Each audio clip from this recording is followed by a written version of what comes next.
Hi, my name's Phil. I like talking about politics, and in this video, I'd like to discuss the very serious trouble that Matt Hancock may now find himself in regarding the leaked WhatsApp messages. It's bad enough that they are embarrassing for him, but he may now end up being sued for all the money he made getting into this mess in the first place. But first, if you'd like to be notified of daily news and politics, please subscribe to the channel and click the bell notification icon. So, oh dear, from one Tory in peril to another. I was talking about Boris Johnson's Privileges Committee sticky situation yesterday. Now on to another one.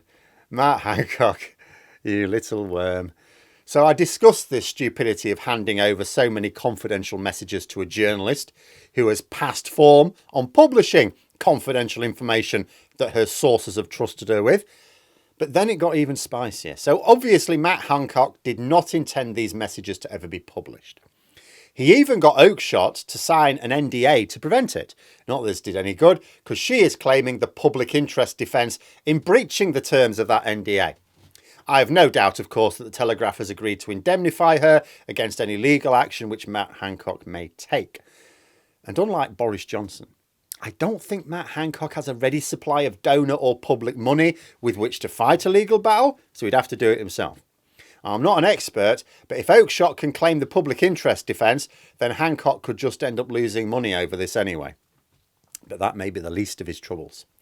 There was a suggestion that civil servants involved in the conversations now leaked could sue Hancock for breaching data protection. Now, I am going to point out immediately that Sam Coates of Sky News quoted the Information Commissioner's office, who said it wasn't really a matter for them, at least not right now. But they did say there were some issues to be considered by the Cabinet Office. Now, the way I see it is this. First of all, WhatsApp messaging should not have been used for any government communications. You're supposed to have records of meetings and conversations, minutes taken. We have a rule in the UK that these records may then be published after 20 years, with the exception of obviously anything that could affect national security or put someone's life in danger. The idea of keeping these records confidential for 20 years is it allows politicians and officials to have frank conversations without the fear of how it might be spun if it got out into the public. So think about how you are at work. You know, you will have different types of conversation. You know, if you're talking with someone and you're confident what you say or what you write in an email is going to be kept confidential, you can talk much more frankly, and that's in the interest of efficient working. Whereas if you know that what you're saying is going to be a matter of record for people outside the meeting, you might be a bit more guarded. It's the same thing here, really. You know, you want officials and politicians to be able to speak their mind in order to sort of cut through all the crap. You know, in the knowledge that, okay, someone will find out about it later on in 20 years, but you probably don't care then. Now, I can certainly see an argument that by allowing these messages, which were WhatsApp messages, but really they should have been minuted messages, I can see an argument that by allowing these messages to enter the public domain, Matt Hancock has effectively bypassed this 20-year rule. Yes, he didn't intend to let the wider public see them, but Isabel Oakeshott has not been authorised by the government to see these records, because that's what they were, records of government business which are supposed to remain confidential.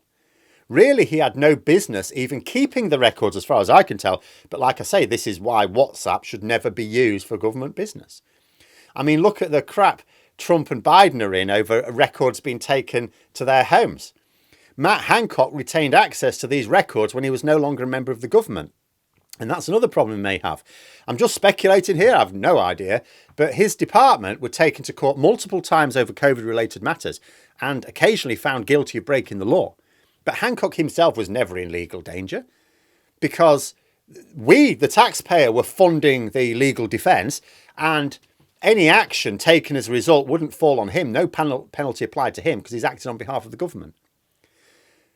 But Hancock has handed over these records in a private capacity. He wasn't a government minister. The fact he's an MP doesn't matter either because it wasn't parliamentary business. He handed over the files for a private matter, the writing of a book, for which he intended to get rich. He didn't.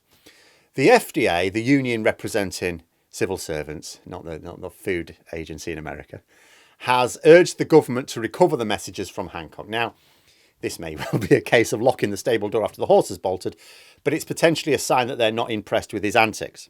A solicitor who deals with GDPR Breachers, Ryan Dunleavy, was reported to have said that Hancock should have sought the permission of individuals in the messages before passing them on to Oakeshott. The NDA, he said, doesn't make any difference. The question seems to be, will anyone with a lot of money represent the civil servants involved who wish to take action? Dunleavy said that cases like this generally end up being incredibly expensive. Millions of pounds is a common price tag. Not just that it can get up to that, but that's normal.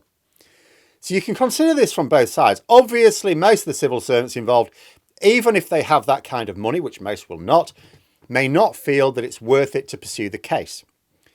But if someone, let's say there were to be someone who fancied obliterating Matt Hancock for whatever grievance, and they had the money and they agreed to fund action on behalf of all those who wish to sue him, he could be in bother.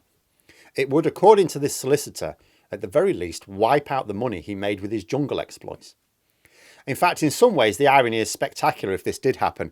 Hancock wrote this book and went to the jungle on television in order to pursue a post-political career. His political career is basically over. He needs something else. But he's completely fluffed it. Although he got to the final of the reality show, polling indicated that he didn't actually improve his image with the public at large. It was just very likely promotion from various right-wing outlets just got him the votes he needed. As for his book, it flopped.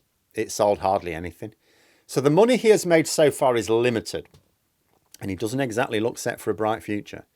But he could end up losing what money he has made and more besides. So I think the question may be, is there anyone wealthy enough to pay for the legal action who bears enough of a grudge against Matt Hancock to do so? If there is, then Matt Hancock may just win the prize as the person most badly broken by their association with Boris Johnson. Of course, he only has himself to blame. But there we are. Those are my thoughts. Let me know yours in the comments below. Hope you found the video interesting. If you did, please click the like button. And if you'd like to support the channel further, the join button for memberships. And until next time, I'll see you later.